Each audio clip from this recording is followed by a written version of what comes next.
What's good? All right, we ain't gonna waste no time. We're gonna just jump straight into it. All right, so it's a lot of controversy with the Boosie situation and him talking about him getting his nephews and sons oral sex, head, or whatever you want to call it, when they was young, and a lot of people outraged about it. More women than men are outraged about it because according to them, that's that's rape, statutory rape or whatever. And so I've been seeing a lot of people talking about it, and I've been seeing a lot of people, sharing their opinion about the matter.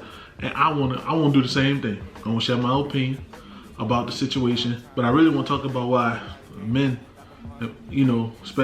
black men, like it's a percentage of black men who not even touching the situation. And I'm talking about the ones like me. I'm not talking about, I can't speak for nobody else. But before I even go any further, the first thing I want to say is, because somebody gonna do it. Well, just because it's this way or just because it's that way does not make it right. It's not right. All right, it ain't right. We're on the same page. So before I go into the video, I want to say it's not right. Me today agreed with the fact that it's not right. Not even because it's law.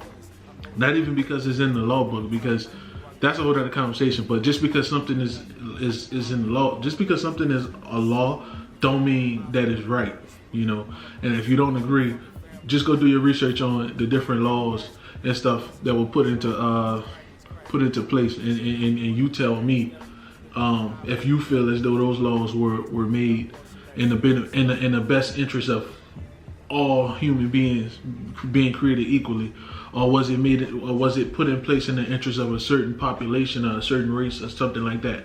So it's not that the fact that it's law that I agree with it.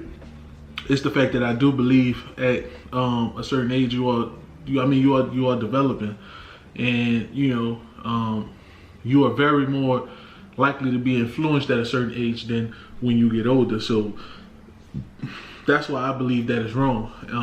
And that's why, I believe now that it's wrong, because I didn't back then. Which brings me to my point, or the reason why some brothers like me, I'm not speaking for nobody else, brothers like me who are not touching on it. When something has been conditioned and programmed and normalized to an extent where you can't even identify the problem with it, then that situation. Example, you've ever, The Color Purple with Miss Celie. Mr. was hitting on Miss Celie damn near the whole movie, right? And when Oprah character came up and said she don't know what to do. No, I'm sorry. When Harpo, Oprah's husband, came up and was like, he don't know what to do about Oprah and all this other stuff, what Celie told him to do? Beat him. It wasn't right, but that was all she knew. She said beat him. Like, that wasn't the way, clearly, obviously, but that was all she knew. Another example, when me, I went to a school that, in my opinion, was ran like a prison. So they did things that you see in prisons, like silent lunches, and I've been able to, and having to walk in straight lines to class and stuff like that. I thought that was normal until I went to college and realized that was not normal. And if you would have told me, and people have, while I was in high school, said, look at me weird when I said how my school was ran, I looked at them like they was weird, that their school wasn't ran like that, because that was normalized. So with Lil Boosie, I don't think, now come on now, we talking about Boosie, not in his right mind. I don't think he'll get on camera and say, I'm getting my son raped, not expecting backlash. I think he went on camera and did that because he's been conditioned the same way a lot of us have been conditioned to think that was the way, and that was right. And so I'm not saying that to make excuses for nobody, but what I am trying to get people to understand is that when you bring up situations and you bring up stuff that people have experienced and they're most of us are trying to uncondition ourselves from, don't expect the same, I understand people are looking for a reaction from people, but you can't put expectations on people who have been brought up a way and they only know that way. You can't, all you can do is voice, your concern or your opinion on that matter, and like and show that no, actually that's not the way.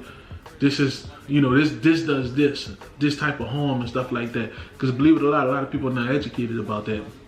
So like these traditions, some of these traditions that we have, like I know the way I was brought up, I had a lot of males in my family, and that was, look, we talk about manhood, we talk about gender roles, we talk about all that stuff. When we talk about masculinity, understand that coming up, like, and I speak for everybody, speak for people who were brought up like me, like, that was a part of it. Like, what people don't understand is when it comes to us talking about men, and I hear the conversations that I hear from some people, not everybody, but some people, all you focus on is the exterior. You focus on what a man can do or provide. You focus on tangible shit. So all you care about is what a man, if a man can't fix a sink or do this or do that, then he isn't considered a man by most people, which is stupid. It's dumb to me. That's the dumbest shit I've ever heard in my life. But what happens is, because this is like the norm, that when you talk about a man, especially a black man, if they can't do things tangible, like the tangible shit, then they ain't nothing. They ain't shit. So what happens in reverse, or retrospect, whatever the word is that you basically are saying, fuck the intangibles. Fuck the things that build character. Fuck everything. Like, you have to go out and do that tangible shit. Fuck all the stuff on the inside. Learn that shit the hard way. And so when the Boosie situation happened and that shit came out, I wasn't shocked at all. Well, matter of fact, to be honest with you, I was shocked by the outrage, because that shit been going on forever.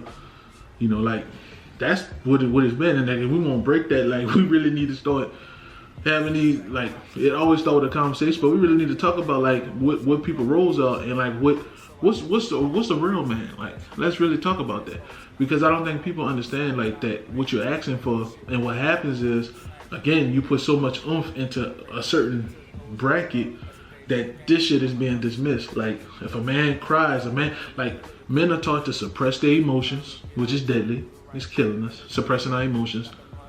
Like we taught to be machines, robots. Like, not even robots, but we taught to be like machines. Like, we basically like these emotionless like creatures who are designed to go out and do these things that are manly, and and not be able to tap in to all parts of our being, and most of us fall victim to that. It's a lot of sons sitting in the room with fathers and no conversations are happening. It's a lot of fathers who don't know how to tell people that they love them. It's a lot of that shit. That shit is real, and unfortunately, it's been a part of reality for a long time, where that shit is looked at as weak if a brother is expressing emotions to another person, particularly another brother. Like, that shit is weak. Love, all that shit is weak. It's considered weak. All that's weak. And I think all that plays a factor into, why we have a certain climate that we have. But the Boosie situation, like, I do believe, like, he was conditioned a certain type of way to believe the way that what he's doing is the way, and he ain't the only one who's been conditioned like that. And that's been my thing. And so, like, when it came out, like I said, when I seen it, it was like, oh shit.